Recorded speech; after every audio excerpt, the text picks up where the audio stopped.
Claudia Webbe. Madam Deputy Speaker, the water industry is a classic illustration of the harms of privatisation and the contradiction of a government that claims privatisation is more efficient while giving companies free rein to profit by damaging the environment. In 2021, Severn Trent Water, the water company in my constituency of Leicester East, was fined £1 million for a 2018 raw sewage discharge that lasted 4 hours and £500,000 for a separate incident. The previous year, the firm had been fined £800,000 for similar issues. But by 2020 and 2021, Severn Trent Water discharged untreated sewage into our waterways and seas 60,000 times, with an average duration of almost 10 hours per incident. Despite this, the company boasted that it had received the government's highest 4-star rating.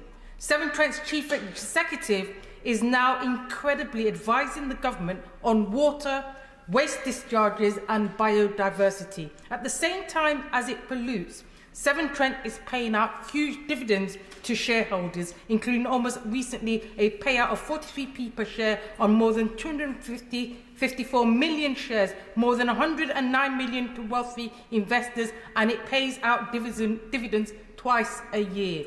Severn Trent Water was only the third worst offender in England among water companies. According to the most recent DEFRA data, there were more than 370,000 sewage discharges a year, yet fines are rarely imposed.